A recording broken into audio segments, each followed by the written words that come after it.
Assalamualaikum warahmatullahi wabarakatuh. Waalaikumsalam warahmatullahi wabarakatuh. Alhamdulillah alladzi kataba nasra wa ta'yida li ibadihil mukhlisin. Inna lanansuru rusulana walladzina amanu fil hayatid dunya wa yauma yaqumul ashhad.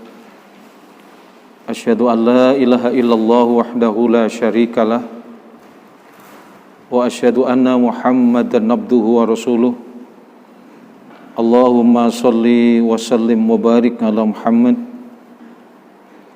wa ala alihi wa ashabihi alladzina jahadu fillahi haqqa jihadih fakatabalahum rabbuhum izzad dunya wa sya'adatal uqba yauma la yanfa'u malun wala banunun illa man atallaha biqalbin salim.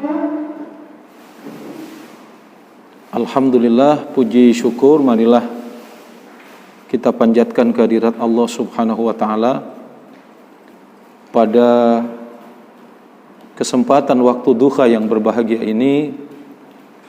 Allah memberikan kemudahan kepada kita semua untuk bisa hadir, kita bersama-sama berkumpul dalam satu majelis yang insya Allah mubarakah. Mudah-mudahan kita semua yang hadir di majelis ini, hidup kita semua diselamatkan dan dibahagiakan oleh Allah Subhanahu wa taala. Pada kesempatan yang berbahagia ini, mari kita mengkaji kembali ayat-ayat yang kemarin sudah kita baca. Al-Quran surat ke-17, surat Al-Isra, ayatnya ayat 105 sampai dengan ayat terakhir dari surat ke-17 itu. Karena surat Al-Isra itu jumlah ayatnya adalah 111.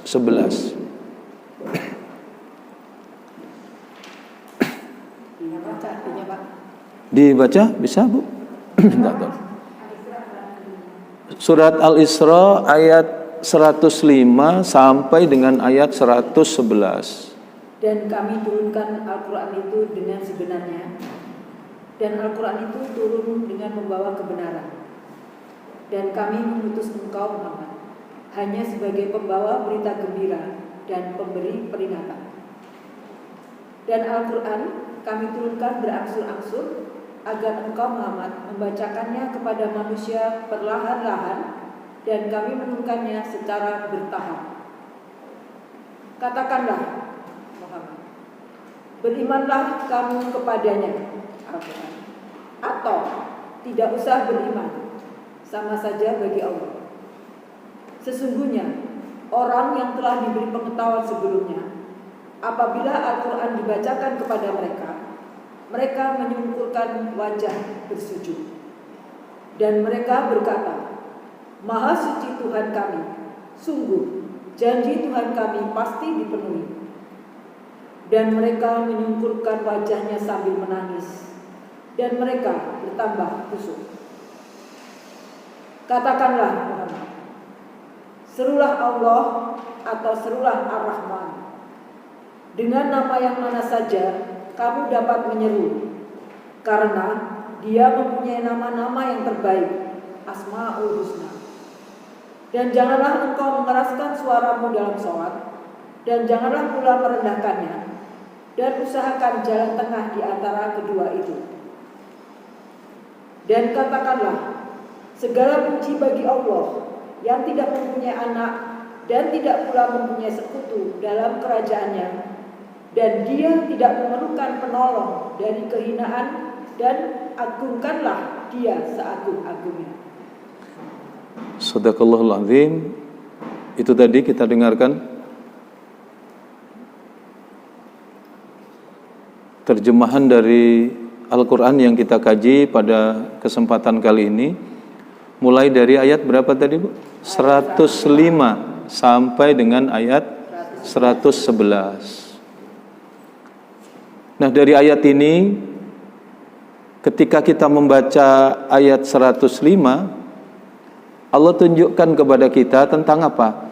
Tentang nilai kebenaran. Bagaimana manusia itu bisa hidup dengan benar,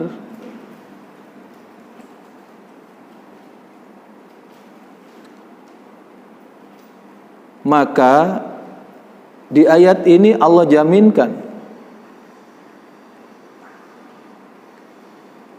kita bisa hidup dengan benar ketika kita hidup dengan petunjuk kebenaran yang diberikan oleh Allah.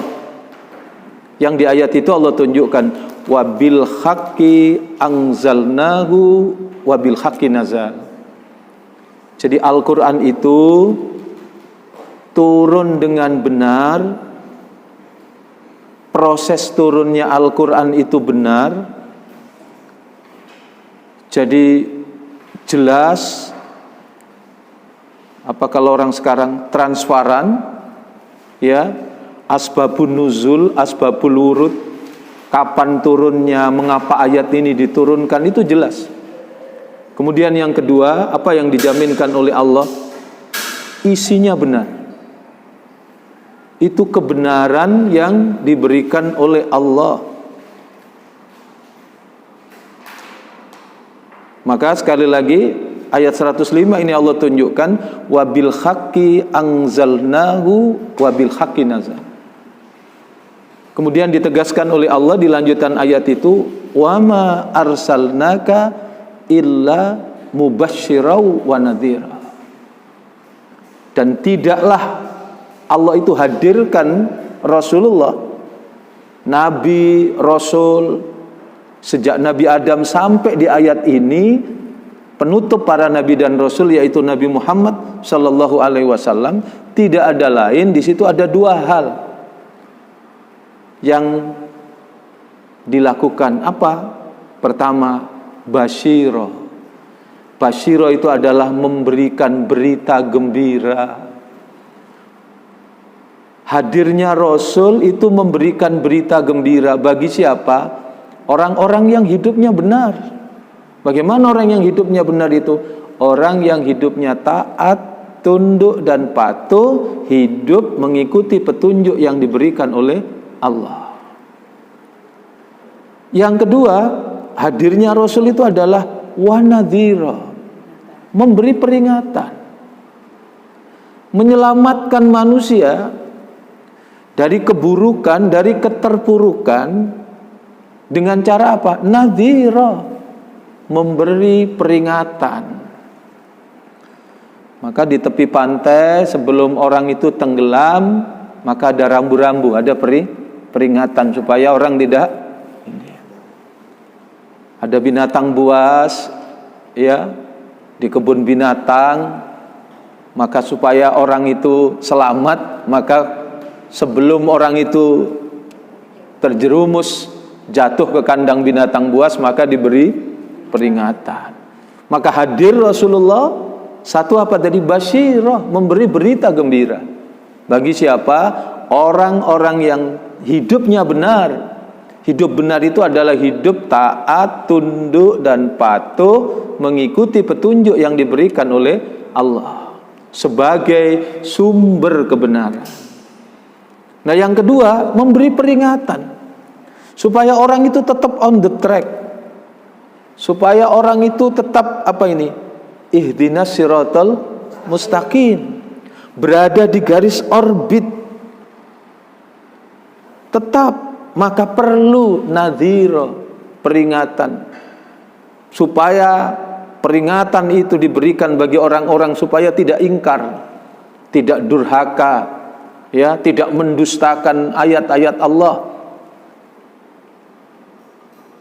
Jadi pertama pelajaran yang kita bisa ambil, Rasulullah hadir, ya, itu dengan membawa kebenaran. Kebenaran itu disampaikan dalam dua bentuk.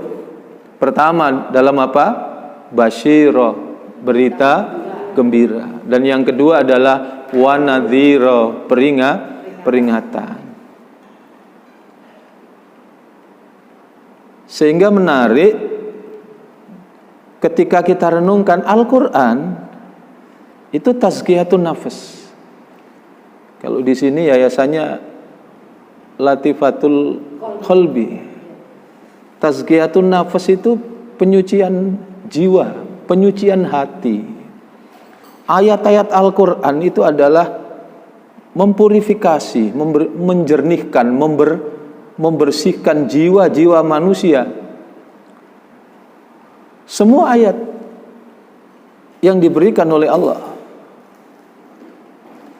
Sehingga jika kita ingin hidup kita ini mulia, selalu dalam kebenaran, maka kita harus mengikuti petunjuk yang diberikan oleh Allah.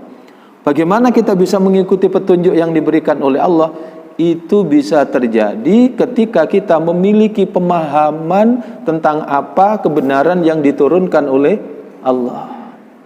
Sampai dalam hadis itu diingatkan oleh Rasul itu begini, sayati ala ummati zamanun, sayati ala ummati zamanun, akan datang satu masa, akan datang satu zaman.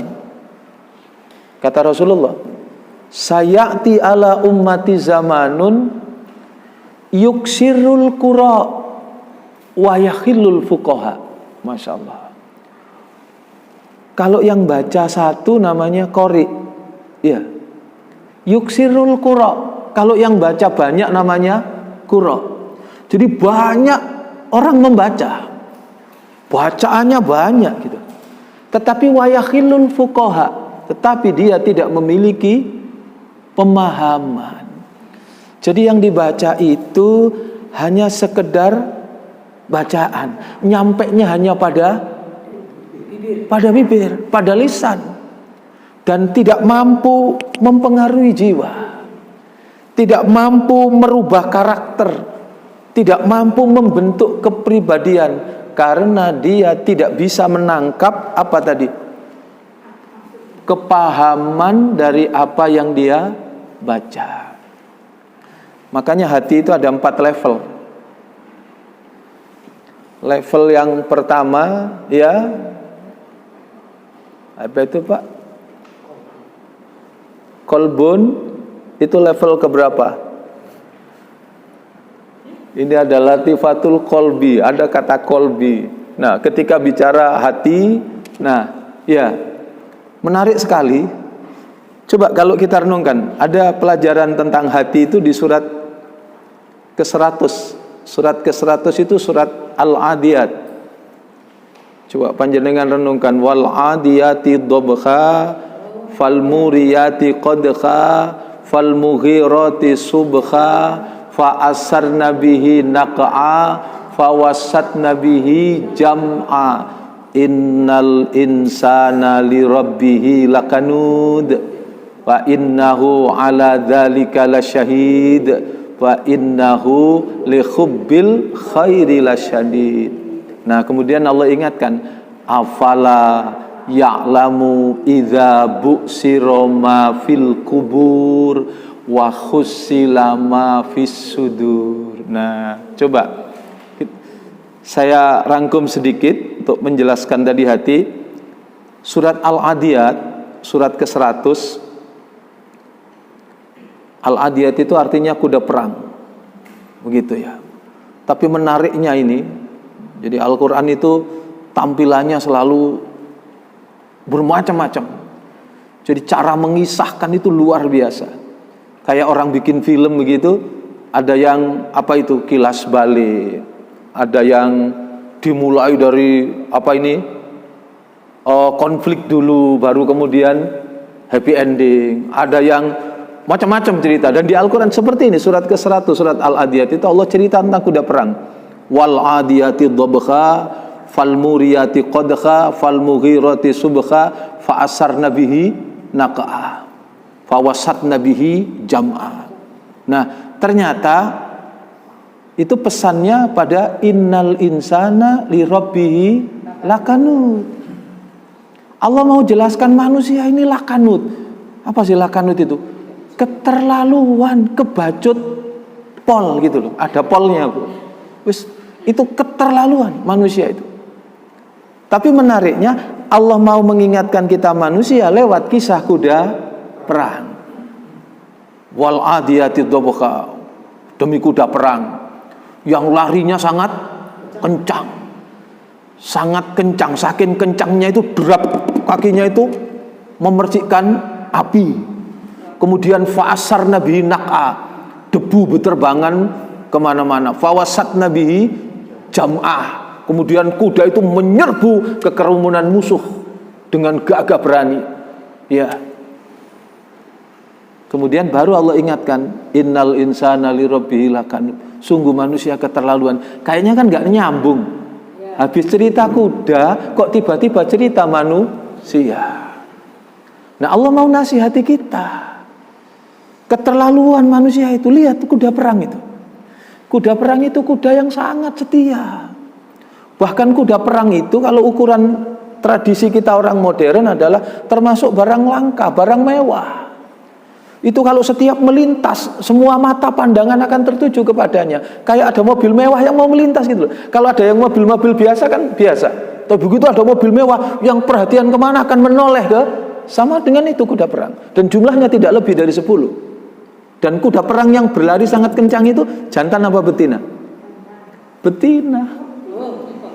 Justru kuda yang larinya sangat kencang itu kuda betina. Nah, nah kuat loh Bu.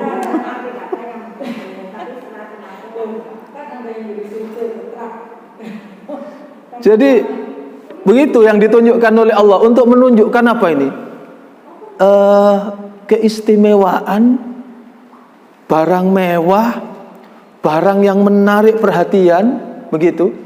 Sampai kuda perang itu berani mengorbankan dirinya menyerbu ke kerumunan musuh yang taruhannya pasti akan mati.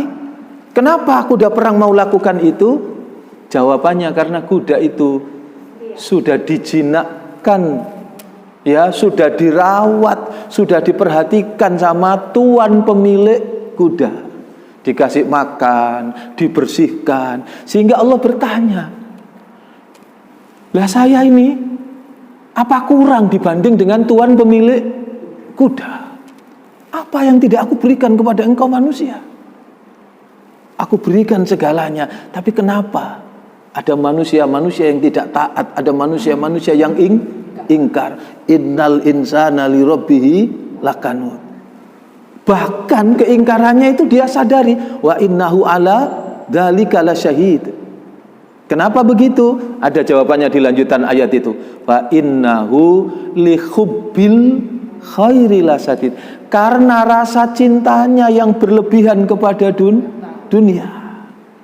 Jadi yang dianggap penting itu hanya harta. Yang dianggap penting itu hanya uang. Yang dianggap penting itu hanya deposito. Yang dianggap penting itu hanya mobil. Bukan tidak penting semua itu. Tetapi karena menganggap itu segala-galanya, maka kemudian orang melupakan Allah sehingga menghalalkan segala cara. Bukan tidak penting semua itu. Kalau panjenengan kaya, punya segalanya, ini, itu, dan panjenengan taat kepada Allah, yakin dan percaya panjenengan sedang dipilih oleh Allah. Panjenengan sedang dimuliakan oleh Allah.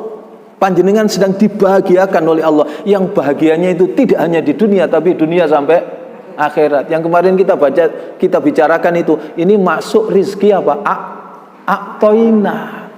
Kalau orang punya rizki dari pintu a'toina itu masuknya benar dan kemudian dibelanjakan secara benar. Orang kalau dapat rizkinya lewat ataina itu masuk saja yang banyak, tapi tidak menjadi invest apapun di akhirat, hanya untuk kesenangan sesaat di dunia. Tapi kalau orang itu menyadari, ya, hartanya itu dicari di jalan Allah dan dibelanjakan di jalan Allah. Sampai kemarin saya kasih orang yang biasa ngasih es krim ke anak-anak supaya anak-anak senang masuk masjid, beli satu box isinya misalnya 20, coba kalau 20 itu menjadi rizki yang tidak disangka sangka, bukan hanya di dunia, tapi nanti itu kita punya deposito es krim di akhirat yang disediakan oleh Allah. Saya tidak bisa membayangkan kalau satu es krim saja jumlahnya sudah dilipatkan menjadi berapa kemarin? 700, bahkan bisa lebih dari itu, karena Allah sudah itu kan rezeki yang tidak disangka-sangka. Kalkulator dunia sudah tidak berjalan. Allah dengan kasih sayangnya, Rahman Rahimnya, memberikan fasilitas kekayaan kita menjadi berkembang sedemikian rupa di akhirat. Bagi orang yang kaya, orang yang taat kepada Allah, yakin dan percaya, insya Allah orang-orang ini adalah sedang dipilih oleh Allah. Karena yang kaya bukan hanya kaya harta, tapi kaya hati. Orang kalau sudah kaya hati, dia tidak akan pernah memegang hartanya itu di hatinya, cukup hanya di tangannya. Ada orang kaya ya yang memang jarene wong Jawa balungan sugih, namanya Abdurrahman bin Auf. Abdurrahman bin Auf itu karena dia menyadari harta kekayaan di Mekah yang dia miliki banyak itu tidak ada artinya dibanding iman. Kekayaan iman ini yang dia bawa, maka dia kemudian tinggalkan semua harta itu, hijrah ke Madinah, gak nggawa apa-apa. Dia hanya membawa iman. Sampai di Madinah oleh Rasulullah dipersaudarakan. Karena dipersaudarakan Ansor dan Muhajirin. Sama saudaranya, kamu butuh apa?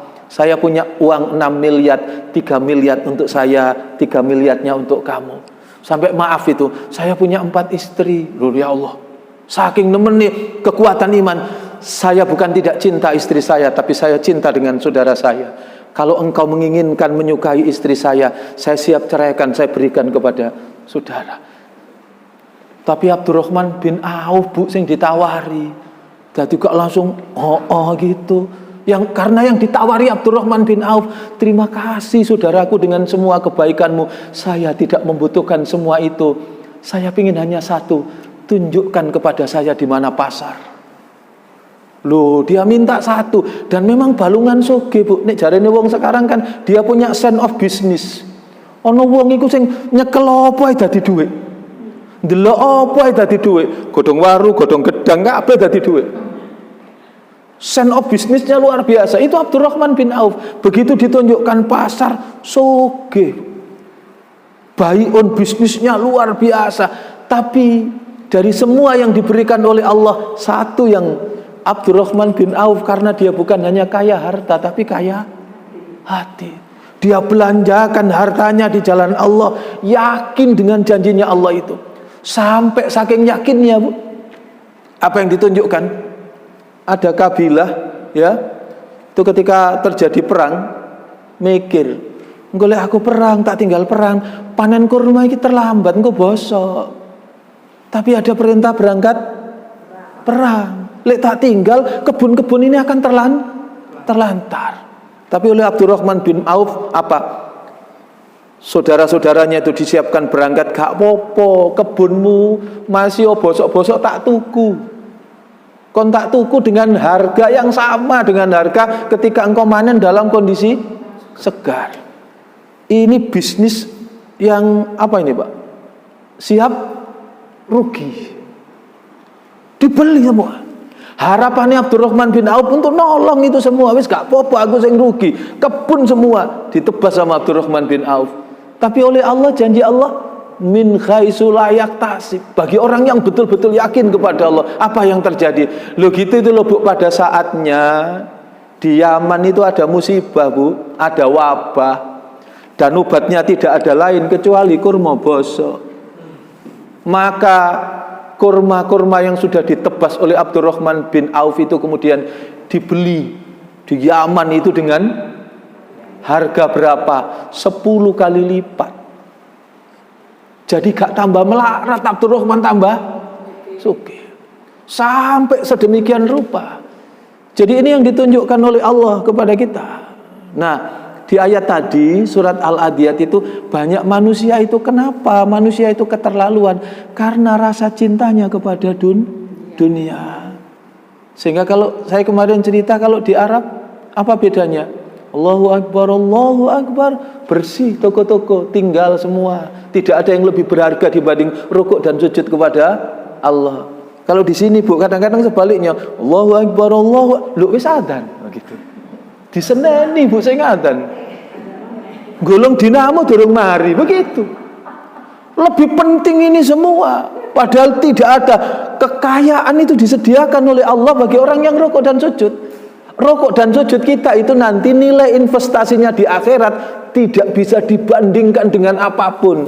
Tapi banyak orang yang, nah itu yang kemarin kita cerita, kalau kita tidak ngerti yang diberikan Allah itu berharga, maka kita akan sia-siakan. Padahal sholat kita, zakat, infak, sedekah kita tidak sedikit pun untuk Allah, itu untuk diri kita manusia. Nah, kembali surat Al-Adiyat, surat ke-100, ketika Allah ingatkan apa? Innal insana li rabbihi lakanut fa innahu ala dzalika lasyahid. Kemudian fa innahu li hubbil khairi lasyadid. Rasa cintanya yang berlebihan kepada dunia. Maka kemudian obatnya apa? Ada dua. Afala ya'lamu idza bu'sira ma fil kubur.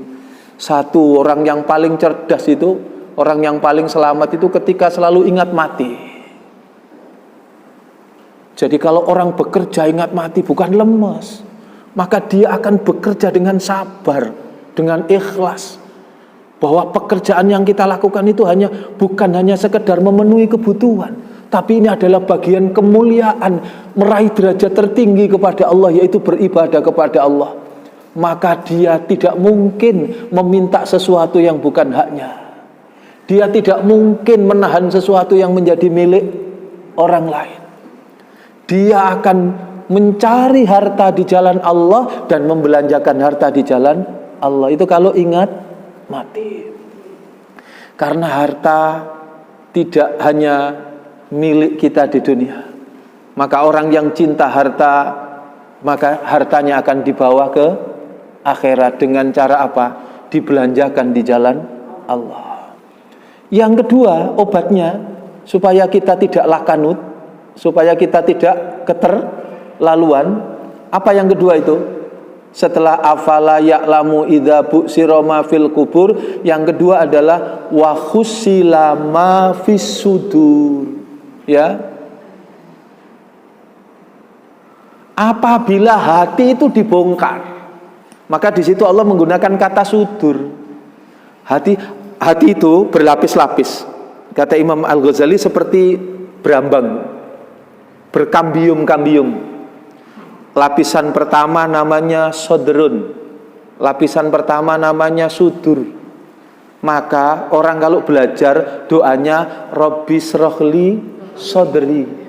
Jadi lapisan hati yang paling luar itu namanya sodrun. Ini sudur. Pengetahuan-pengetahuan kita, pengajian, kita baca buku, itu nempelnya di lapisan hati yang pertama namanya sodrun. Jadi sodrun ini hanya sekedar pengetahuan, belum menggetarkan. Itu lapisan hati yang pertama, namanya sodrun. Lebih tinggi dari sodrun, lapisan masuk ke lapisan berikutnya, namanya kolbun. Jadi kolbun itu adalah lapisan hati yang kedua. Kalau lapisan pertama sodrun, belajar sholat, ngerti tata cara sholat, itu baru sodrun. Ngerti bacaan-bacaan sholat, itu namanya pengetahuan yang baru nempel di sodrun. Tahu ketentuan zakat, tahu toharo, bagaimana tayamum, bagaimana wudhu, bagaimana mandi besar, pengetahuan itu namanya masuk di lapisan sodrun. Baru pengetahuan. Tapi kalau tahu sholat, tahu kaifiyah sholat, gerakan-gerakan dan bacaan sholat, kemudian dia sadar, dia kemudian melaksanakan sholat, itu kalau sudah masuk di kolbun. Kalau saya tidak sholat, saya punya konsekuensi, meskipun gugur kewajiban. Itu sudah mulai menggetarkan. Pengetahuannya menjadi ilmu. Itu kalau sudah masuk di kolbun. Takut kalau dia tidak sholat. Kenapa? Karena takut dia diadab oleh Allah. Dia melaksanakan sholat karena dia rindu mendapatkan kebahagiaan yang dijanjikan oleh Allah. Itu namanya kolbun. Lebih tinggi dari kolbun namanya fuad. Jadi setelah sodrun, kolbun, yang ketiga fuad. Fuad itu jauh lebih menggetarkan lagi. Bukan hanya mau sholat, tapi sadar bahwa yang butuh sholat itu saya. Kita sholat, kita tidak sholat, tidak ada urusan dengan Allah. Kalau kita melaksanakan sholat, maka tahu tadi itu adalah kenikmatan, kekayaan, harta warisan yang tidak terkira, yang harus kita berikan, kita ajarkan, kita biasakan kepada anak-anak kita. Dan kita menyadari bahwa pasti kebaikan itu akan kembali kepada kita. Itu kalau sudah getarannya sangat kuat, sehingga tidak hanya nempel di sodrun, tidak hanya di kolbun, tapi sudah masuk ke fuad. Nah, yang lebih dalam dari hati, lapisan paling dalam, itu namanya lub. Lub, ya, bisa dipakai lub, ya. Lub itu hati yang paling dalam. Maka orang yang ilmunya lengkap, sempurna, paripurna, namanya adalah ulul albab. Sebab ulul albab itu adalah ilmu yang bersumber dari apa? Kesadaran terdalam, kesadaran sempurna dari anugerah hati yang diberikan oleh Allah, sehingga hatinya itu tajam. Ya, hatinya itu punya basirah. Kalau sudah punya basirah, maka dia selalu bergembira. Kenapa? Karena ada busyra bil jannah, bergembira dengan surga. Maka di dunia ini dijadikan surga untuk meraih surga di akhirat. Rumahnya menjadi surga, kantor tempat bekerja menjadi surga. Dia menyadari betul bahwa hidup ini ujian dari Allah, dan kita di kantor, kita di rumah itu tidak seperti apa? Disambut dengan karpet merah, bertabur bunga, harum warna-warni. Rumah surga itu bukan begitu. Satu dengan yang lain itu sebagai ujian. Maka dihadirkan oleh Allah apapun itu menggembirakan. Tidak ada keluh kesah. Karena apa? Hatinya sudah dapat ilmu sampai ke dalam lub, yaitu ulul albab. Ulul albab itu adalah kemampuan berpikir yang sekaligus merupakan kesadaran untuk berzikir kepada Allah. Maka disitulah kemudian orang akan bisa menyadari. Sehingga kalau ayat ini yang kita baca tadi, Al-Quran diturunkan secara berangsur-angsur supaya kita bisa mengambil hikmah. Berikutnya tadi yang dibaca Bunda Singgi tadi apa? Kul aminu bihi. Ayat berapa itu tadi, Bu? Surat Al-Isra ayat 107. Iya. Kul aminu bihi. Katakanlah Muhammad, sampaikan, ya, aminu bihi. Betul, Bu, ayat 107. 107 apa 108? Kul aminu bihi. 107. Ayat 107. Surat Al-Isra yang kita baca tadi. Kul aminu bihi. Berimanlah kamu dengannya. Dengannya apa? Al-Quran. Yakinlah dengan Al-Quran. Percayalah dengan Al-Quran. Ada manusia tapi oleh Allah dijuluki keledai. Kenapa? Karena dia melemparkan petunjuknya Allah itu di punggungnya. Tapi kalau Al-Quran itu ditaruh di depan untuk menjadi pemandu, kemana kita akan berjalan, belok kiri, belok kanan, tempuh jalan halal atau haram, jalan mulus atau jalan berlubang, mana yang kita pilih? Petunjuknya adalah Al-Quran, ditaruh di depan kita. Kul aminu bihi. Berimanlah kamu kepadanya, itu artinya kan yakinlah kamu kepadanya. Pakailah petunjuk Allah itu. Aula tu'minu, atau tidak usah beriman. Buang, campakkan, jangan pernah pakai. Kul aminu bi aula tu'minu, atau tidak usah beriman. Sama saja bagi Allah.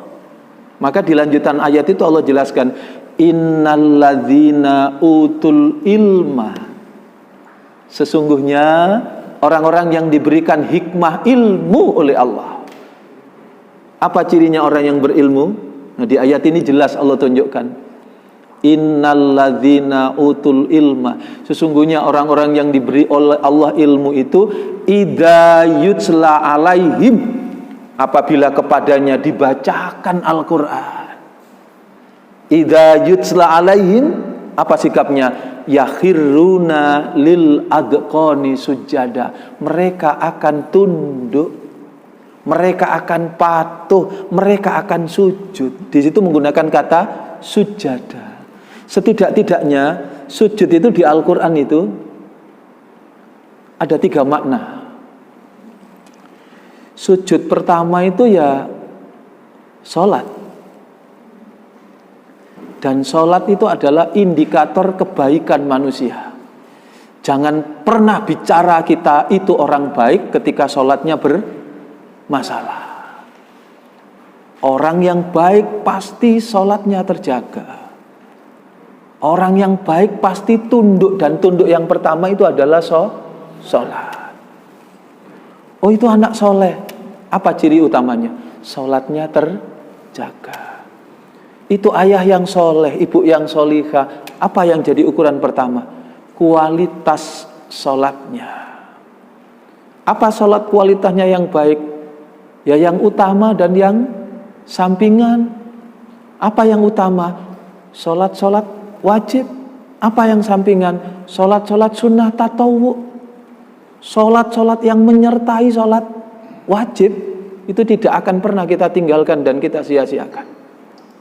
Jadi orang yang terbiasa istiqomah sholat sunnah, maka ketika dia tidak melaksanakan sholat sunnah, sudah dihitung oleh Allah sholat sunnah.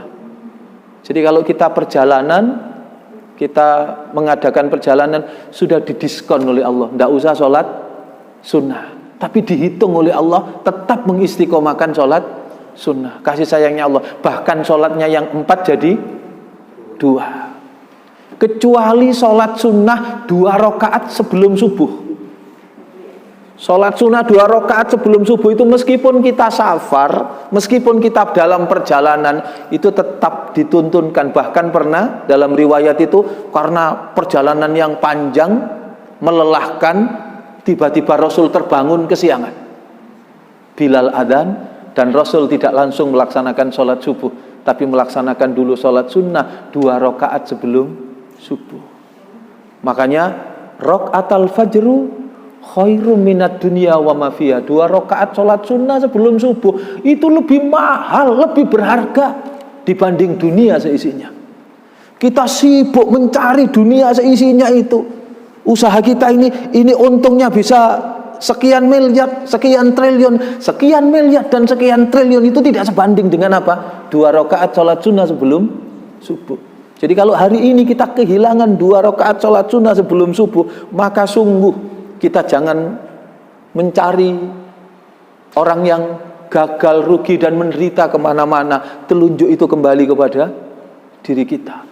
Kita bisa melakukan banyak hal, tapi kita kehilangan 2 rakaat sholat sunnah sebelum subuh. Jadi orang yang baik cirinya apa? Tunduk. Tunduk yang pertama, ya, sujud itu artinya ya rukaan sujada, sujud. Surat keberapa itu, Bu? Surat ke-48. Surat Al-Fat. Iya. Ayat-ayat berapa itu? Ayat 28 atau berapa? Ya, ayat terakhir itu. Surat ke-48.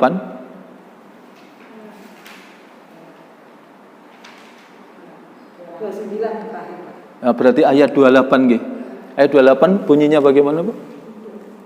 Dialah yang mengutus Rasulnya dengan membawa petunjuk dan agama yang benar, agar dimenangkannya terhadap semua agama, dan cukuplah Allah sebagai saksi. Iya. ayat 29 sebagai ayat terakhir nggih. Nah, Muhammad adalah utusan Allah dan orang-orang yang bersama dengan dia bersikap keras terhadap orang-orang kafir, tetapi berkasih sayang sesama mereka. Kamu melihat mereka rukuk dan sujud mencari karunia Allah dan keridhoannya. Pada wajah mereka tampak tanda-tanda bekas sujud. Demikianlah sifat-sifat mereka yang diungkapkan dalam Taurat dan sifat-sifat mereka yang diungkapkan dalam Injil, yaitu seperti benih yang mengeluarkan tunasnya, kemudian tunas itu semakin kuat, lalu menjadi besar dan tegak lurus di atas batangnya. Tanaman itu menyenangkan hati penanam-penanamnya, karena Allah hendak menjengkelkan hati orang-orang kafir dengan kekuatan orang-orang mukmin. Allah menjanjikan kepada orang-orang yang beriman dan mengerjakan kebaikan di antara mereka ampunan dan pahala yang besar.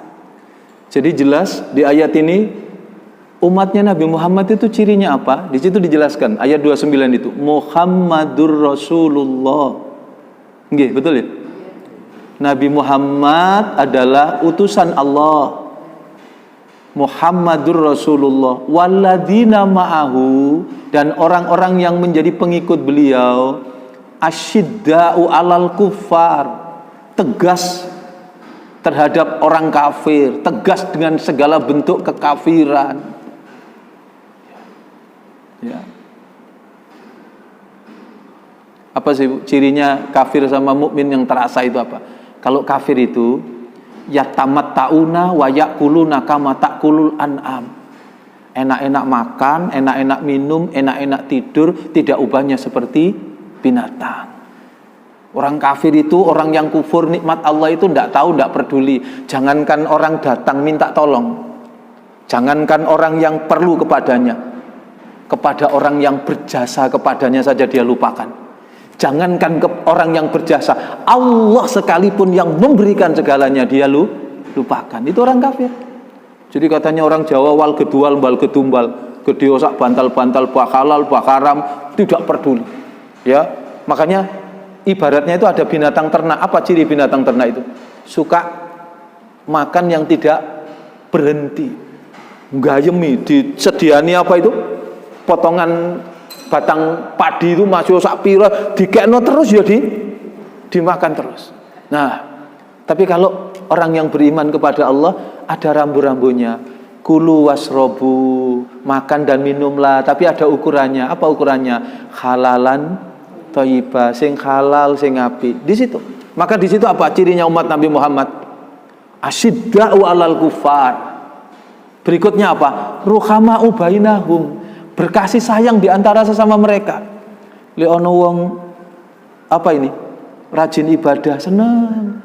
Meskipun kita belum serajin dia, kita ingin seperti dia. Berkasih sayang di antara sesama mereka. Kalau ada orang memperhatikan anak-anak yatim, kalau ada orang yang bikin apa ini lembaga pendidikan, ada orang yang infak sedekah, senang meskipun kita belum seperti mereka. Ruhama'u bainahum, berkasih sayang di antara sesama mereka. Berikutnya apa? Tarahum ruka'an sujada. Engkau lihat, mereka semua sama-sama rukuk dan sujud. Jadi cirinya umat Nabi Muhammad itu sholatnya tertib dan benar. Ya, banyak ayat-ayat di Al-Quran. Ingin hidup benar, solusinya adalah yang kemarin, ya ayyuhalladzina amanusta'inu bisabri wassalah. Jadi menjaga kualitas sholat. Nanti ada yang debat, lah itu masjid kita banyak, orang Indonesia juga semua sholat, ya, tapi kok yang namanya perbuatan kriminal, namanya korupsi, namanya penyalahgunaan jabatan kok sedemikian luar biasa, apa ini? Berarti kalau dia sholat tapi dia masih melakukan itu semua, berarti sholatnya belum benar. Karena kalau sholatnya benar, sholat itu tanha anil faksya'i wal munkar, menjauhkan manusia dari perbuatan dosa, perbuatan keji dan mungkar. Bahkan Nabi itu sampai mengingatkan, malam tanhahu salatuhu anil faksya'i wal munkar lam yazidhu salatuhu indallah illa maktan wa bu'tan. Masya Allah. Siapa yang sholat tapi tidak mengantarkan dirinya menjadi manusia yang baik, yang menjauhkan dirinya dari perbuatan dosa, dari perbuatan keji, perbuatan munkar, lam yazidhu salatuhu indallah, sungguh dia tidak mendapatkan apapun di sisi Allah. Masya Allah. Kecuali dua yang dia dapatkan. Apa yang dia dapatkan? Illa maktan, kecuali kebencian Allah, wabuk dan semakin jauh dari Allah. Maka sholat ini akan mampu mengantarkan jika sholatnya sholat yang baik. Dan cirinya sholat yang baik, yang diterima oleh Allah, ya, itu ditunjukkan di Al-Quran, ya. Sholat yang baik itu adalah menyelamatkan manusia dari kekikiran. Jadi kalau orang itu sholatnya sudah berkualitas, pasti bisa dipastikan dia akan menjadi orang yang dermawan. Penyakit kikir, bakhil itu bisa terkikis dengan apa? Kualitas sholat yang baik, ya. Nanti kalau panjenengan buka surat Al-Ma'arij, jaminan orang sholatnya betul-betul itu pasti orangnya nggak kikir, orangnya nggak. Iya, kalau sholat tapi kikir berarti sholatnya belum baik. Kalau kualitas sholatnya itu sudah sampai kepada sholatan daiman, surat Al-Ma'arij, ya, surat Al-Ma'arij itu surat berapa? Surat ke-70 ya, surat Al-Ma'arij. Coba panjenengan cari ayatnya, lupa saya.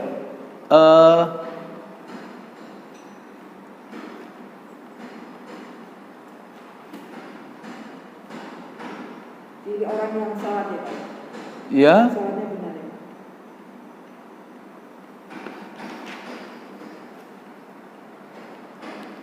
Pinjam sebentar Bu, saya itu kan.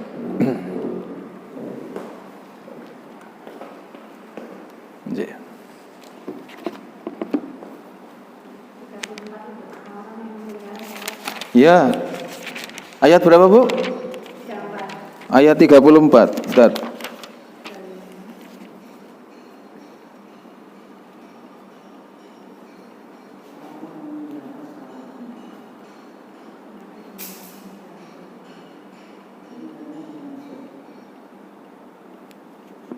Ya Bu, bisa dilihat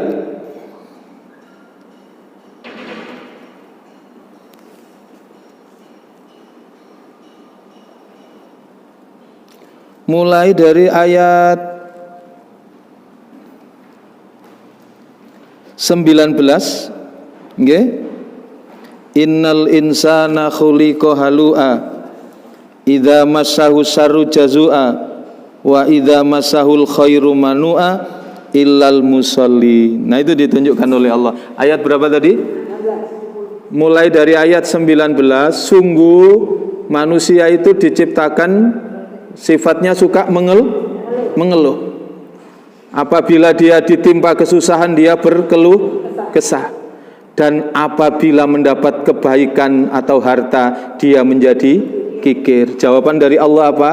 Illal musallin, kecuali orang yang melaksanakan sholat. Sholat yang bagaimana? Alladzina hum ala sholatihim daimun. Ya, ayat 23 itu, mereka yang setia melaksanakan sholatnya. Ini Bu, sudah. Iya. Jadi sekali lagi di situ dijawab oleh Allah. Obatnya kikir itu ternyata apa? Sholat. Saya ingat teman saya waktu di Mekah itu, dia cerita kalau waktu saya umroh pertama, umroh kedua itu eman banget. Sampai umroh ketiga itu eman gitu, kalau ngasih orang itu mikir-mikir gitu. Mikir-mikir. Tapi begitu yang terakhir-terakhir, yang saya ceritakan ini dosen di UNER, kebetulan bersama saya 2 kali itu, apa? Yang kedua itu dia cerita tentang apa nikmatnya ketika dia di sana itu justru dia tidak ada orang yang mencari pun, dia sudah mencari untuk berbagi. Jadi rasanya itu tidak ada eman gitu loh. Tidak ada yang duwe entek belonjone apa ini. Jadi sudah tidak ada belas bu mikiri yang namanya departemen perbelonjoan. Kalau kita ini masih bagi-bagi bu, sing didelokake ngono, masih banyak yang menarik ternyata. Nah itu. Saya teringat ketika ada mahasiswa dari Pakistan itu tiba-tiba datang dan kemudian cerita, saya mahasiswa begini. Walah kelasku cek dijalui gitu ya. Jadi kita orang datang minta baru kita memberi. Sementara yang lain justru dia yang mencari. Masya Allah. Nah sekali lagi di situ tadi apa? Sholat yang setia kepada sholatnya. Nah kalau kembali ke surat yang kita baca tadi, surat keberapa tadi? Surat 48. Itu adalah ciri umatnya Nabi Muhammad itu adalah rukaan sujada. Mereka itu sholat, menjaga sholat, merawat sholat, menegakkan sholat. Ya, rukaan sujada yabtaguna fadlam minallah. Hidup itu betul-betul fadlam minallah. Yang diukur, yang diperhitungkan itu adalah mencari karunia dan keridhaan Allah. Fadlam minallah waridwana. Berikutnya apa itu? Simahum fi wujuhihim min asaris sujud. Jadi nampak pada wajah mereka itu bekas tanda sujud. Jadi ngapunten, bekas tanda sujud itu bukan berarti sing bathuke gosong. Ya, bekas tanda sujud itu artinya ada apa? Ada pengaruh, ada beda, ada hikmah. Jadi sholat itu tidak hanya di atas sajadah, tapi di ruangan kantor itu menjadi sajadah panjang beliau sebagai orang yang sholat. Di rumah itu sajadah panjang dia untuk sholat. Jadi jangan sampai ayahnya seneng sholat berjamaah, begitu mulai karek ngamuke. Masaane durung mateng. Jadi begitu datang ke rumah sing ditakoki departemen perpanganan. Begitu. Makanya sebaik-baik sholat sunnah itu di rumah. Bapak sebaiknya kalau kayak gitu kan tentang sholat ini harus kita ulang-ulang ya. Maksudnya gini, sehingga orang itu paham benar bahwa sholat itu tidak hanya gugur kewajiban gitu Pak. Seperti Bapak ingin menyampaikan ayat-ayat ini kan kita jadi kayak, oh iya, berarti sholat itu kan ya cerminan perbuatan kita sebenarnya kan gitu Pak. Betul. Nah, maksud saya gitu, seharusnya kan seperti ini tuh harus didengung-dengungkan terus gitu Pak, supaya kita ini sadar benar-benar kan ada yang umumnya itu kan hanya gugur kewajiban aja Pak, harus begini, tapi dari cerminan sikap sehari-hari kurang gitu. Iya, jadi betul. Ada sebagian yang menyatakan, masa sih dari dulu kok masih diajari sholat aja, TK sholat, SD sholat, SMP sholat, SMA, masa dari suruh tidak selesai. Dijawab oleh Allah di Al-Quran, sholat itu fa'innaha lakabiratun. Sholat itu urusan yang sangat besar. Illa alal khosiin, kecuali bagi orang-orang yang khusyuk. Jadi berarti sholat kita itu harus mengejar kekhusyuan itu sampai kita mendapatkan surat Al-Ma'arij tadi, sholatan daiman. Sholat yang daim itu, ingat teman saya Suli Daim. Daim itu diam, tapi makna dibalik diam itu setia. Jadi maksudnya menjaga kualitas sholatnya, bukan hanya pada pelaksanaan sholat, tetapi sholat ini menjadi apa? Sholat ini menjadi kiblat kehidupan. Jadi kemana kita melangkah ada beda antara orang yang sholat dengan orang yang tidak sholat. Makanya itu kemarin yang kita bahas, kekayaan yang paling besar apa? Mengajarkan, menanamkan, ya, mewariskan kepada generasi di belakang kita untuk menjadi manusia-manusia yang menegakkan sholat. Dan bukan hanya manusia, Nabi, Rasul yang diminta dan nangis kepada Allah itu supaya apa? Anak-anaknya tidaklah menjadi generasi yang meninggalkan sholat. Rabbi ja'alni muqimas sholat. Rabbi ja'alni muqimas sholat. Yang diminta itu menjadi anak-anak yang menegakkan sholat. Jadi kembali di sini umat Nabi Muhammad cirinya adalah sujud. Sujud yang dimaksud yang pertama adalah sholat. Ayat berapa, surat berapa tadi Bu? Surat ke-17 ayat 107. Ya, yaitu ketika orang itu punya ilmu, ya, dia akan menerima kebenaran yang diberikan oleh Allah. Apabila dibacakan Al-Quran, sikapnya satu, dia tunduk. Kul aminu bihi aw la tu'minu innalladzina utul ilma, sesungguhnya orang-orang yang diberikan ilmu oleh Allah, idza yutsla alaihim, apabila kepadanya dibacakan Al-Quran, sikapnya satu, apa? Yakhirruna lil adqani sujada, mereka tunduk. Sujada itu arti yang pertama, ya sujud itu sendiri artinya sholat. Dan ciri umat Nabi Muhammad adalah penegak sholat. Makanya umat Nabi Muhammad menjadi umat yang baik, karena dengan sholat itu menjadi kiblat kehidupan. Sujud arti yang kedua, itu artinya taat aturan, on the track, ya. Sujud yang kedua itu adalah mengikuti aturan ketetapan yang diberikan oleh Allah. Panjenengan bisa buka Al-Quran surat ke-18. Kok surat ke-18? Surat ke-22. Surat Al-Hajj. Ayatnya ayat 18. Sudah Bu? Bisa dibacakan? Tidakkah engkau tahu bahwa siapa yang ada di langit dan siapa yang ada di bumi bersujud kepada Allah, juga matahari, bulan, bintang, gunung-gunung, pohon-pohon, hewan-hewan yang melata, dan banyak di antara manusia. Tetapi banyak manusia yang pantas mendapatkan azab. Barang siapa dihinakan Allah, tidak seorang pun yang akan memuliakannya. Sungguh Allah berbuat apa saja yang Dia kehendaki. Jadi di ayat ini surat keberapa Bu? Surat ke-22, surat Al-Hajj, ayatnya ayat 18, Allah tunjukkan, alam taro annallaha yasjudu lahu man fis samawati wa man fil ard, wasyamsu wal qamaru wan nujumu wal jibalu wasyajaru wad dawabu wa katsirum minan nas. Apakah tidak engkau perhatikan? Tunduk kepada Allah, bersujud kepada Allah, ya.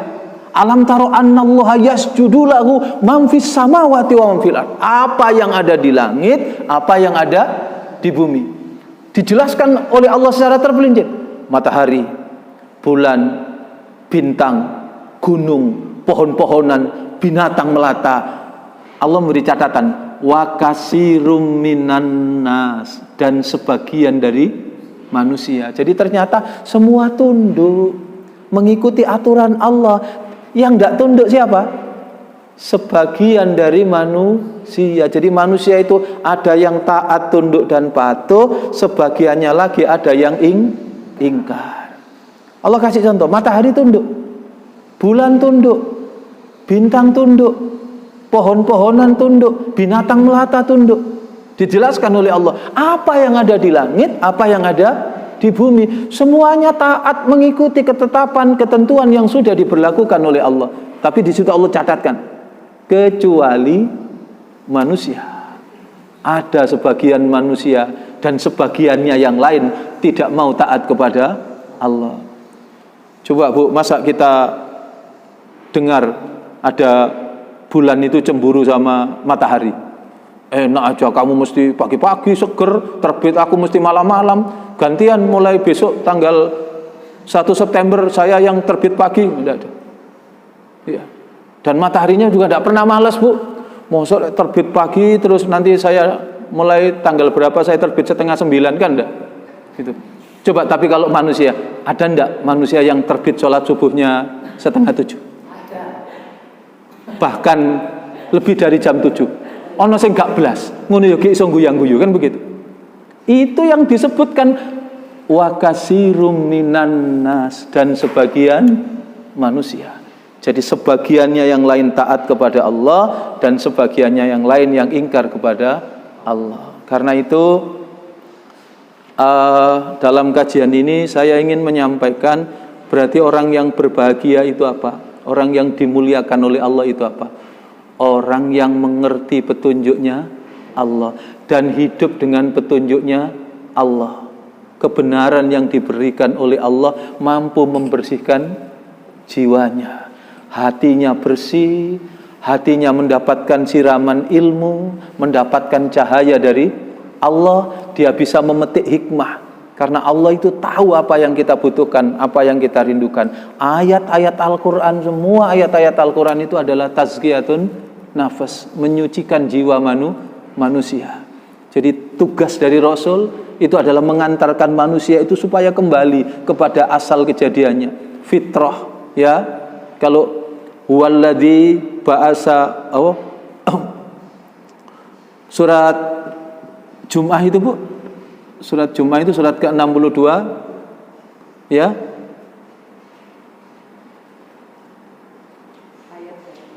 Ya, surat Jum'ah, surat ke-62 ya, surat Jum'ah itu. Ayat yang kedua dibaca Bu. Iya. Nggih, Bu Vita, monggo. Dia yang mengutus seorang rasul kepada kaum yang terdahulu dari kalangan mereka sendiri, yang membacakan kepada mereka ayat-ayatnya, menyucikan jiwa mereka dan mengajarkan kepada mereka kitab dan hikmah sunnah, meskipun sebelumnya mereka benar-benar dalam kesesatan yang nyata.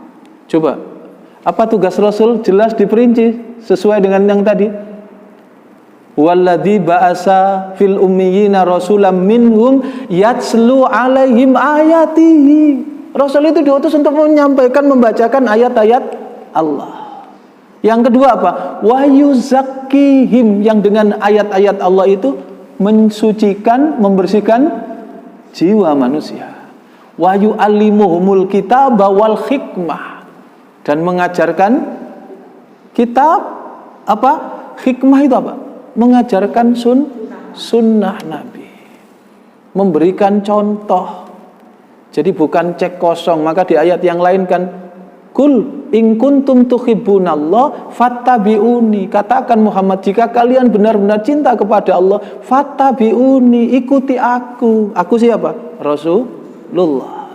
Jadi itu yang membacakan ayat-ayat Allah, wa yu'allimuhumul kitaba wal hikmah.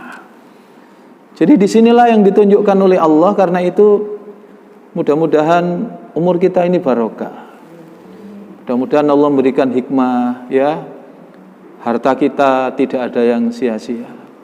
Keluarga kita menjadi bagian untuk mengantarkan kita menuju kemuliaan Allah. Setiap hari jangan pernah kita meninggalkan, melalaikan dan mengabaikan kekayaan berharga tadi yang diberikan oleh Allah. Apa? Rukuk dan sujud kepada Allah. Karena itu rukuk dan sujud seperti yang disampaikan Bu Singgi tadi, ya, setiap waktu yang diberikan oleh Allah itu ada tandanya. Waktu malam itu ada tandanya. Apa tandanya malam? Di malam itu Allah turunkan kekayaan, yaitu berupa rukuk dan sujud sholat malam. Maka orang yang paling kaya adalah orang yang tidak pernah kehilangan sepertiga malam terakhir dari waktu yang disediakan oleh Allah. Orang lain silakan tertidur, orang lain silakan terlelap, dinina bobokkan oleh kenikmatan. Tapi bagi orang yang ingin mendapatkan kemuliaan, dia tidak akan pernah kehilangan sepertiga malam terakhir dari waktu yang disediakan oleh Allah untuk rukuk dan sujud kepada Allah. Dia menangis berurai air mata. Ayat ini nanti yang kita baca itu semakin khusyuk dalam sujudnya, menangis, tahu diri dan kenal diri siapa kita. Dulu kita ini lahir tidak bawa apa-apa, sekarang diberi oleh Allah harta, pasangan, keturunan, diberi oleh Allah sekian banyak kenikmatan. Siapa kita? Maka sungguh beruntung orang-orang yang di malam, di saat orang lain tertidur dan terlelap, kita ingat kepada Allah, kita berzikir kepada Allah, kita rukuk dan sujud kepada Allah. Ada seorang itu yang sombong, datang ke Ustadz itu bilang, Ustadz, saya ini katanya orang kalau berbuat dosa itu dibalas. Saya ini, maaf Ustadz, Banyak dosa yang saya lakukan sejak pernikahan itu. Saya ini mengkhianati istri saya. Kalau di depan istri saya ini saya seperti laki-laki yang paling setia. Padahal di dalam belakang itu tabiat dan kelakuan saya buruk. Tapi buktinya bisnis saya lancar-lancar saja. Saya juga tidak, saya ya orang lain sholat orang ini, saya, Masya Allah ada orang itu begitu. Istidrot. Terus yang ditanya itu sampai ini apa ya? Nyesek dalam artian itu sampai kok bisanya gitu. Ada orang itu sampai mengatakan begitu. Akhirnya dengan kalimat-kalimat yang terukur, teratur, Pak Yai ini bilang, Mas, kalau sampean melakukan dosa, sampean melakukan maksiat, jangan pernah sampean merasa tidak dihukum oleh Allah. Jika semalam ini saja kalian tidak bisa bangun, malam ini tadi kalian tidak bisa tahajud, sementara orang lain bisa tahajud, orang lain bisa merasakan nikmatnya rukuk dan sujud. Barangkali bukan hanya malam ini, tapi sudah sepekan engkau tidak pernah bisa bangun. Mungkin juga tidak sepekan, tapi bahkan sudah berbulan-bulan engkau tidak pernah bisa merasakan nikmatnya rukuk dan sujud di sepertiga malam terakhir. Maka sungguh jangan pernah engkau merasa tidak dihukum oleh Allah. Itu sudah lebih dari cukup sebagai hukuman dari Allah. Nah, kita kan kadang merasa tidak kehilangan apapun, padahal sudah berapa bulan tidak bisa tahajud sementara ini. Maka Allah kasih tanda. Maka apa itu? Inna sholata kanat alal mu'minina kitaban mauqutah. Jadi sholat itu sudah ada catatan waktunya, bukan hanya yang ditempel di sini jam, tapi di setiap hati kita ini ada detak jam yang dipasangkan oleh Allah. Bagi orang yang detak jamnya berfungsi, ketika jam sepertiga malam terakhir sudah bangun dengan sendirinya. Jamnya bicara, waktunya tahajud. Nanti waktu sholat fajar, waktunya sholat subuh. Nanti di tengah-tengah sibuk bekerja, waktunya sholat duhur. Sudah berbicara di sini jamnya. Itu kenikmatan yang tidak bisa terkira, dan itu kekayaan yang luar biasa yang disediakan oleh Allah. Sebagai pembanding, ada orang yang sudah bahkan merasa bertahun-tahun mungkin kenalnya sholat banyak, sholat Idul Fitri sama Idul Adha. Berapa banyak orang tidak merasa berharga Al-Quran itu. Sehingga apa? Al-Quran itu nuzulul Qurannya pada bulan Ramadan saja. Betul disebut nuzulul Quran. Iya Ustaz, katanya murid saya, Al-Quran itu nuzulul Quran itu ya turunnya bulan Ramadan. Soalnya Al-Quran itu diturunkan dari lemari, dari bufet itu ya pada waktu bulan Ramadan. Itu pun pakai ritual Ustaz. Loh, pakai ritual gimana? Iya, ditiup dulu 3 kali. Loh, kok ditiup? Debune kakean Ustaz. Saking numpuknya debunya sampai ditiup. Masya Allah. Tapi kalau orang menyadari, maka di setiap waktu dia isi dengan zikir, dia isi dengan sholat, dia isi dengan baca Al-Quran. Coba betapa nikmatnya ketika malam kita lewati dengan rukuk dan sujud. Nanti waktu subuh kita nikmati dengan rukuk dan sujud, berzikir, baca Al-Quran. Saya sering sampaikan ini di mana-mana jamaah pengajian. Rasul itu sudah memberikan resep, konsep indah hidup menjadi cerah dan bahagia. Setiap pagi jangan pernah tinggalkan 3 awal surat Al-An'am. Selesai sholat subuh, selesai berzikir, cas, baca 3 awal surat Al-An'am. Ayat 1 sampai 3 selesai sholat subuh. Kata Rasulullah kan gitu, man sholal fajru. Surat Al-An'am surat ke-6, ya, ayat 1 sampai 3. Ayat 1 itu kan alhamdulillahilladzi khalaqas samawati wal ard wa ja'alad dhulumati wan nur summal ladzina kafaru bi rabbihim ya'dilun huwallazi khalaqakum min tin summa qada ajala wa ajalum musamman indahu summa antum tamtarun wa huwallahu fis samawati wa fil ard ya'lamu syirrakum wa jahrakum wa ya'lamu ma taksibun. Masya Allah. Yang Allah tunjukkan gitu kan. Jadi pagi-pagi sudah ingat Allah. Baca apa itu? Alhamdulillah, ingat Allah, alhamdulillahilladzi khalaqas samawati wal. Ya Allah, alhamdulillah, Allah yang menciptakan langit, menciptakan bumi. Kemudian Allah diingatkan dirinya apa? Wa ja'ala dzulumati wan nur. Dzulumat itu bentuk jamak, gelap dan cahaya. Petunjuknya Allah. Ya. Tapi bagaimana orang kafir?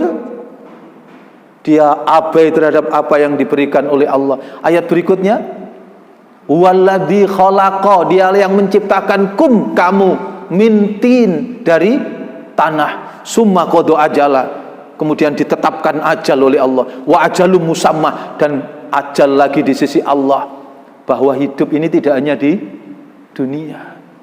Kita ini diwafatkan oleh Allah, kemudian nanti dihidupkan kembali oleh Allah, dibangkitkan oleh Allah untuk diminta pertanggungjawaban. Masya Allah, ayat ini kalau dibaca setiap pagi, kata Rasulullah, coba Masya Allah kita renungkan.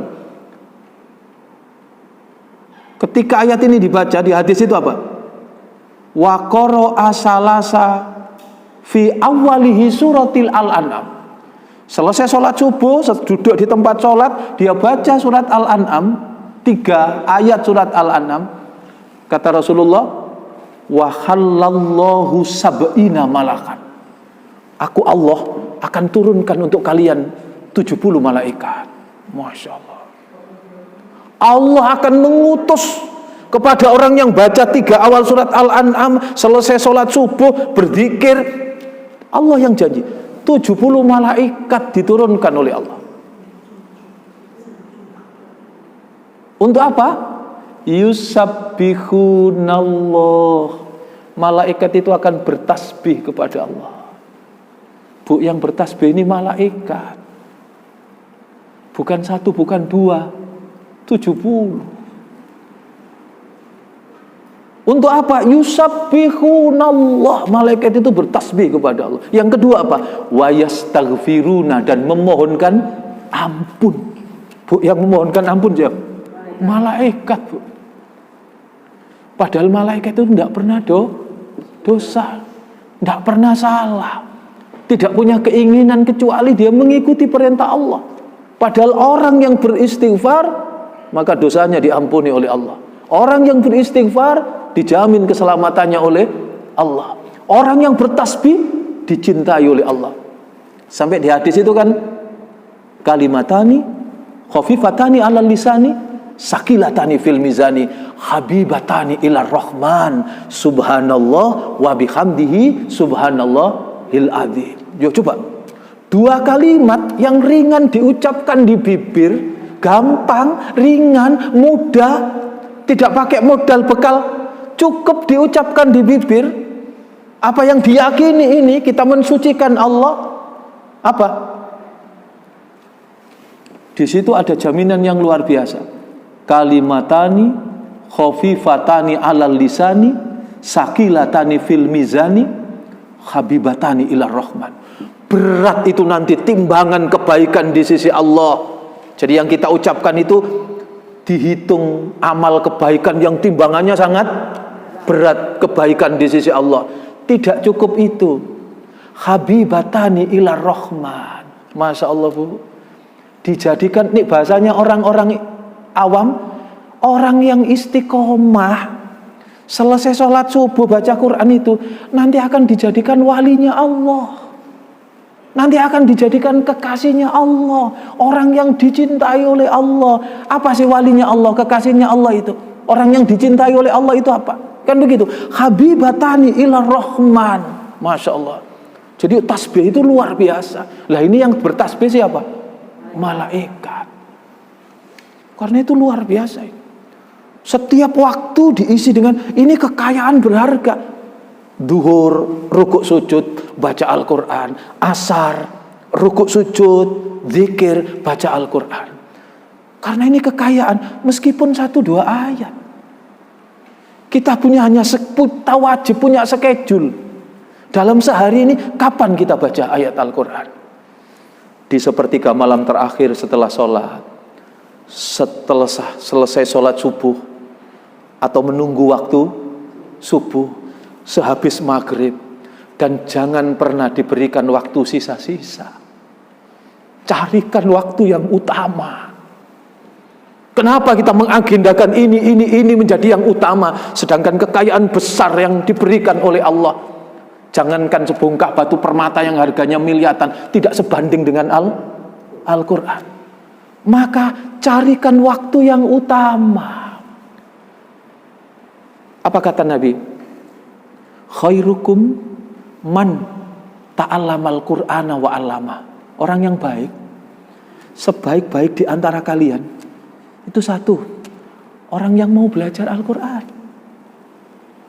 dan orang yang mengajarkannya kepada orang lain.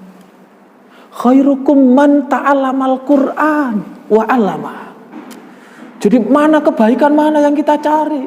Kalau panjenengan bikin kajian begini, Masya Allah, ini bagian dari kecintaan kita kepada Al-Quran. Di rumah carikan waktu yang utama. Biasakan, hari ini berapa ayat yang kita hafal, hari ini berapa ayat yang kita baca. Al-Quran itu mudah. Paling tidak, ya Allah, jangan Engkau cabut nyawa kami, ya Allah, sebelum kami menyelesaikan 30 juz, ya Allah. Sudah ada permintaan. Lah kalau kita minta saja tidak, kapan kita pernah punya cita-cita minta, ya Allah, jangan Engkau kembalikan kami, ya Allah, tolong kami menghadap kepada Engkau, ya Allah, dalam kondisi husnul khotimah. Ketika kami mampu mempersembahkan menghadap kepada Engkau, ya Allah, dengan 30 juz. Meskipun seayat, tidak apa-apa. Allah yang turun tangan. Tidak usah kita tergesa-gesa, cepat-cepat. Tapi ada niatan. Dan ada upaya. Sehari hafalkan saja 1-2 ayat. Ar-Rahman Allamal Quran, 5 kali diulang. Ar-Rahman Allamal Quran, Ar-Rahman Allamal Quran. Nanti besok atau pada waktu yang lain tambah 1 ayat. Ar-Rahman Allamal Quran, Khalaqal Insan. Nanti tidak terasa, loh sudah dapat 13 sampai dengan fabi ai ala rabbikuma tukadziban. Nanti sampai tambah 15. Khalaqal insana min solsolin kal fakhor wa khalaqal janna min marijim min nar. Tambah 2 ayat. Baru lagi fabi ai ala. Terus ada upaya, ada niatan. Kalau enggak, iya, maka itu apa resepnya, Bu? Carikan waktu yang utama. Jangan dicarikan waktu sisa-sisa. Kalau kober, kalau sempat, kalau perlu. Iya. Kita kalau tidak baca WA, Bu, seperti kehilangan dunia seisinya. Tapi kalau ada yang tidak baca Quran sehari itu, tidak merasa kehilangan sesuatu apapun. Maka di setiap waktu yang disediakan oleh Allah, tandanya apa? Diisi dengan ketaatan. Maka kembali tadi yang kita bahas, surat ke-22, surat Al-Had ayat 18. Allah sudah mengajarkan semua sujud kepada Allah. Apa yang di langit, apa yang di bumi, matahari, bulan, bintang, gunung, pohon-pohonan, binatang melata, semua disebutkan oleh Allah. Tapi di ayat itu Allah kasih peringatan, catatan, wa kasirum minan nas, dan sebagian dari manusia. Jadi manusia ini tidak semuanya. Maka banyak di ayat Al-Quran itu, saking cintanya Allah kepada kita manusia, Allah selalu ingatkan, sebut, coba berapa kata di Al-Quran yang maknanya manusia. Ada surat itu surat manusia. Surat Al-Quran 114, surat An-Nas.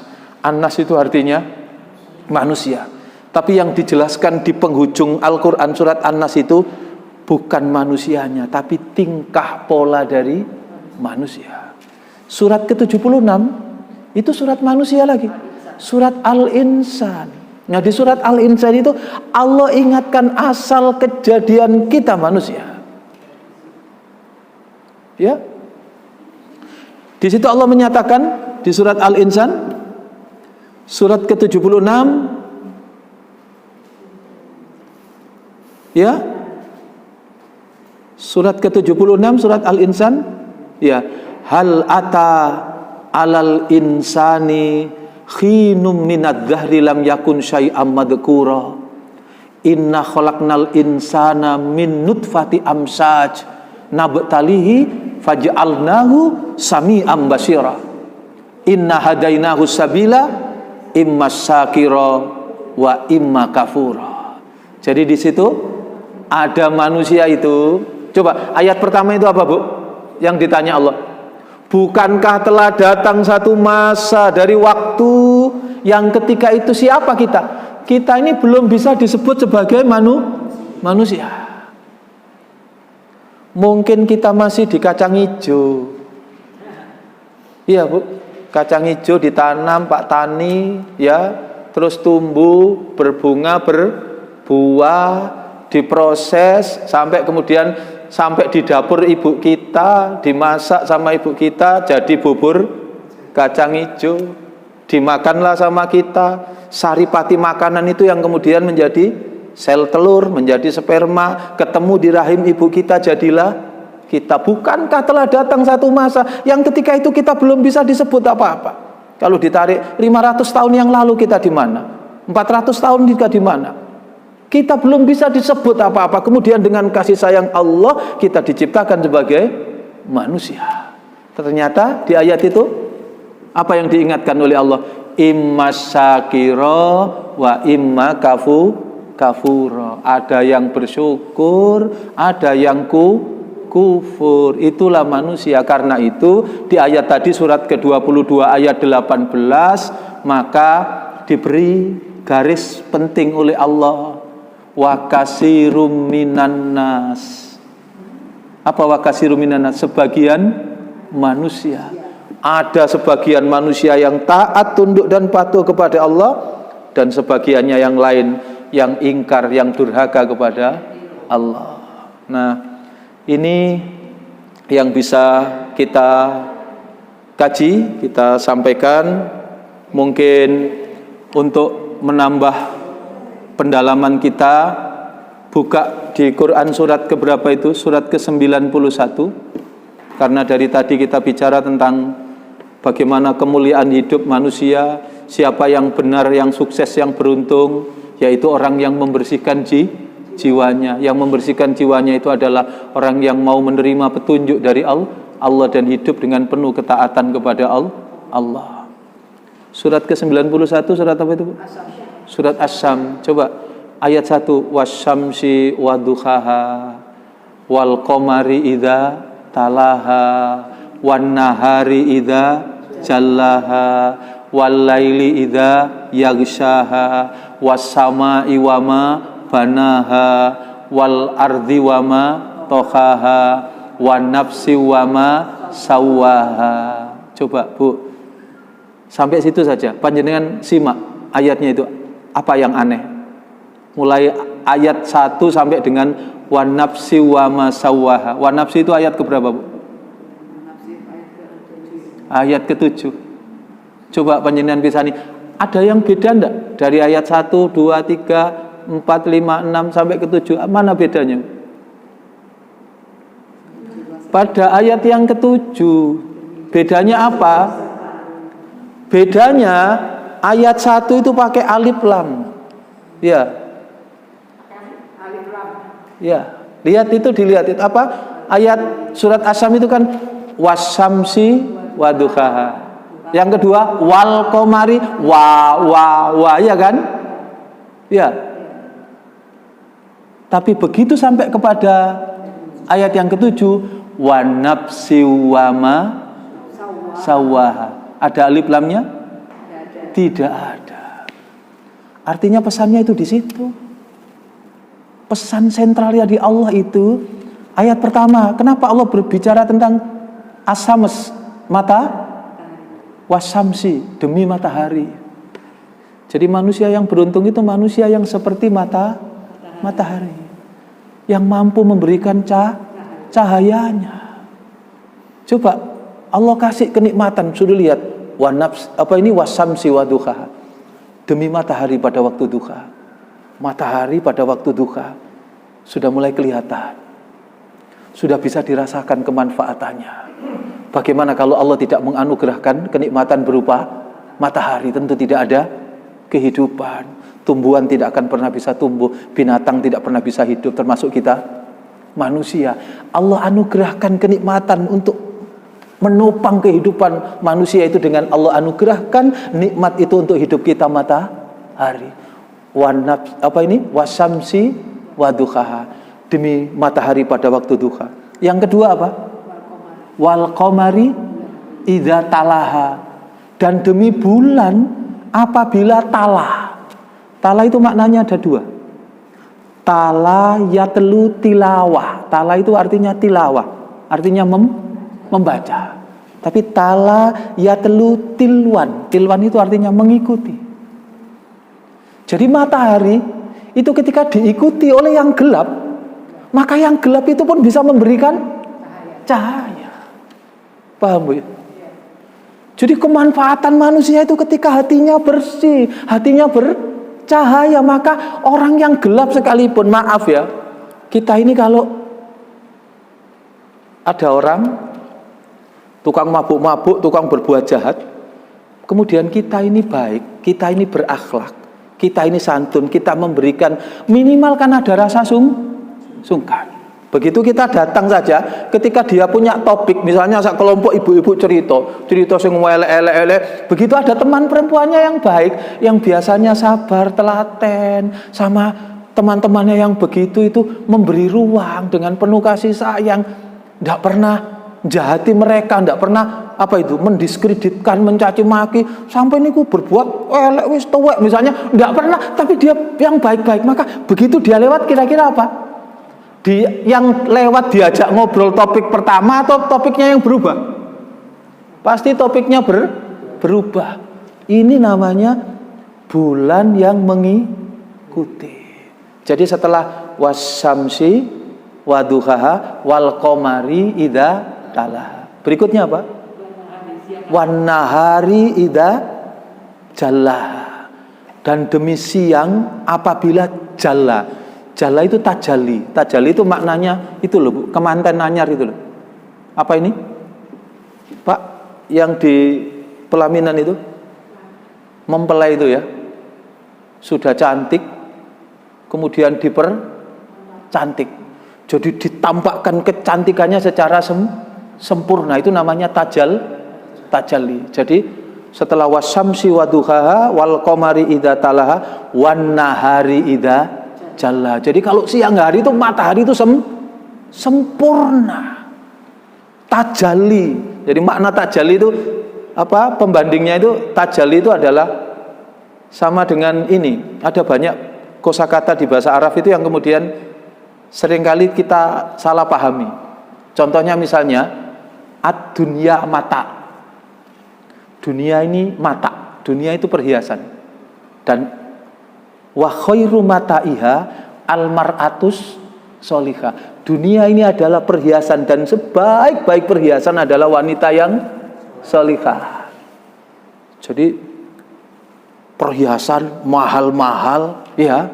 Dunia ini mahal dengan perhiasan-perhiasan. Ternyata perhiasan yang mahal itu tidak sebanding dengan harga perhiasan yang paling mahal, yaitu apa? Wanita yang salihah. Nah, ternyata arti mata itu, Pak, arti perhiasan itu diambil dari apa? Jari ini barang mahal, ternyata mata itu adalah ini loh Bu, lek sampean kora-kora, ya, la ono sing digawe berseni kora-kora. Apa itu Bu? Sepet.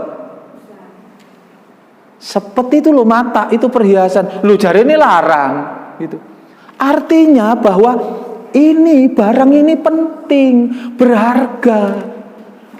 Bukan berharga dari sisi bendanya itu, tapi kalau masa ono wong iso nyok, artinya jadi perhiasan-perhiasan dunia itu gak usah perlu disombongkan.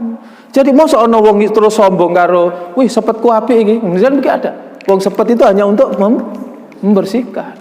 Begitu, tapi di kita kemudian diterjemahkan perhiasan dalam arti perhiasan.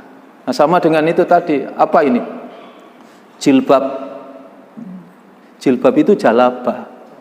Jalabah itu artinya baju longgar, supaya lekuk tubuh tidak kelihatan. Kalau tutup kepala ini namanya bukan jilbab, Bu. Bahasa Arabnya ini bukan jilbab, ini khumur.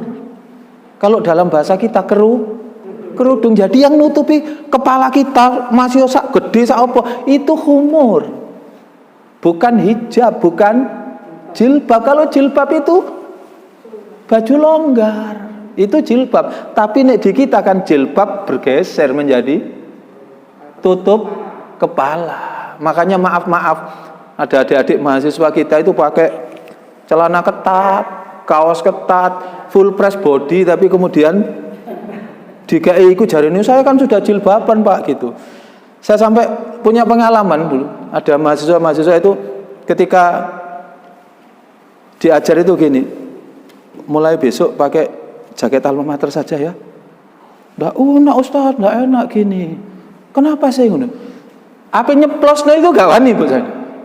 Saking ikile gak didelok iki ya nang ngarep, lek didelok medeni bocah gitu ya.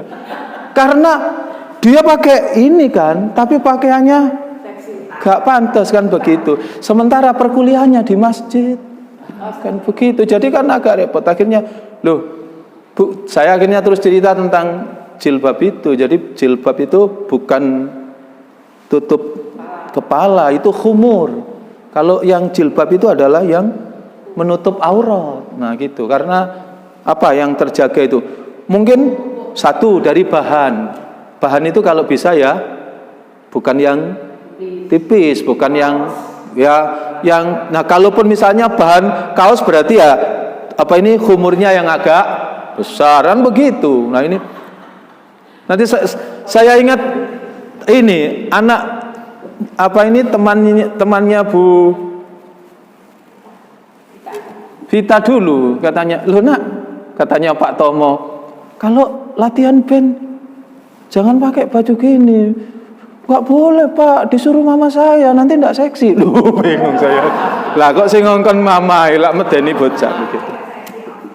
Ya Allah nak, ya kalau itu sudah dengan sendirinya. Kalau kamu baik, kalau kamu solihah, Allah pasti akan pilihkan kamu yang terbaik. Nah, saya masih ingat itu Bu. Jadi, loh kaget oleh sing ngandani. Kalau latihan jangan pakai gini nak, gitu. Enggak Pak, enggak enak Pak. Disuruh mama saya kalau nanti enggak seksi. Loh ya opo sih gitu. Lah ya bingung iki sing ngajari. Gitu ya. Ini serba-serbi. Iya. Jadi begitu surat Asy-Syam itu adalah tentang apa Bu? Penyucian jiwa. Manusia yang jiwanya bersih itu bak matahari. Jadi ayat 1, 2, 3, 4 sentralnya apa? Matahari. Meskipun pertama bicara matahari, yang kedua bicara apa Bu? Bulan. Tapi aslinya yang diceritakan adalah matahari, yaitu bulan yang mengikuti matahari. Ayat yang ketiga, meskipun bicara siang, tapi yang diceritakan itu adalah siang yang menjelaskan matahari menampakkan dirinya tajalli secara sempurna. Wasyamsi waduhaha wal qamari idza talaha wan nahari idza jallaha wal laili idza yaksaha. Demi malam apabila menutupi matahari. Iya, jadi yang diceritakan malam tapi sebetulnya menceritakan matahari. Jadi kalau hati ini gelap, iya, makanya dosa yang dicatat dosa besar itu minuman keras. Dan dari banyak istilah, minuman keras itu disebut dengan Ummul Laila. Apa artinya Ummul Laila? Ibu kegelapan. Sebab orang kalau sudah jatuh ke minuman keras, ada kisah itu kan, ditawari dosa ini tidak mau, tapi begitu ini yang kecil, dosa minuman, minum saja, enggak apa-apa, dosa kecil aja. Tapi begitu dia jatuh ke dalam minuman keras, maka dosa-dosa yang lain akhirnya dilaksanakan. Kenapa? Karena dia kehilangan akal pikiran sehatnya. Jadi 4 ayat itu sesungguhnya bicara tentang matahari, dan matahari yang dijelaskan oleh Allah itu adalah mau menjelaskan tentang jiwa manusia. Maka di situ wasyamsi waduhaha wal qamari idza talaha wan nahari idza jallaha wal laili idza yakshaha. Terus wasamai wa ma banaha wal ardi wa ma tohaha, baru wa nafsi wa ma sawaha. Ayat berikutnya fa alhamaha fujuraha wa taqwaha. Ya Allah itu mengilhamkan dua jalan dalam hidup manusia. Allah mengilhamkan berapa jalan? Ada dua jalan. Fa alhamaha fujuraha, satu jalan fujur, ya, fujur. Ya, makanya orang yang ya ulaika humul kafaratul fajaro. Orang yang fujur itu, ya, orang kafir itu orangnya namanya fajir, ya. Jadi ada jalan fujur, ada jalan takwa. Nah, takwa itu jalan ketaatan. Fujuroha wa taqwaha. Ayat berikutnya Allah jelaskan, siapa yang beruntung? Qad aflaha man zakkaha. Siapa yang merugi? Wa qad khaba man dassaha. Yang merugi adalah orang yang mengotori jiwanya. Semoga apa yang kita kaji pada kesempatan kali ini diberikan oleh Allah hikmah ilmu yang bermanfaat. Saya tidak tahu hidayah Allah diberikan kepada siapa, tapi mudah-mudahan dari apa yang kita bicarakan ini, maka yang kita bicarakan ini mengantarkan kita untuk lebih dekat dengan Allah, mengantarkan kita lebih yakin kepada Allah, lebih takut, lebih cinta. Pada gilirannya kita hidup dengan penuh ketaatan kepada Allah, semata-mata mencari ridho dari Allah Subhanahu wa ta'ala. Semoga hidup kita dibahagiakan oleh Allah, keluarga kita dibahagiakan oleh Allah, semua yang dianugerahkan oleh Allah menjadi kebarokahan bagi hidup kita. Urusan kita semua dimudahkan oleh Allah, dijauhkan kita semua dari segala balak dan musibah. Mudah-mudahan impian dan harapan kita, mudah-mudahan kita diwafatkan oleh Allah dalam kondisi husnul khatimah, dan pada gilirannya nanti kita dihimpun, dikumpulkan oleh Allah ke dalam kelompok orang-orang yang dibahagiakan oleh Allah, yaitu ashabul jannah. Kira-kira begitu apa yang dapat saya sampaikan, kurang lebihnya mohon maaf, ya. Mari kita akhiri dengan munajat kepada Allah. Majelis ini kita akhiri dengan berdoa kepada Allah. Sekali lagi mudah-mudahan sebagai manusia tentu punya banyak kesalahan dan kekhilafan. Semoga semua dosa dan kesalahan kita ini diampuni oleh Allah, terutama kepada kedua orang tua kita, juga kepada pasangan kita, anak-anak kita, orang-orang terdekat yang tanpa sadar kita banyak melakukan kesalahan. Mudah-mudahan Allah ampuni semua dosa dan kesalahan itu. A'udzubillahi minasyaitonirrajim. Bismillahirrahmanirrahim.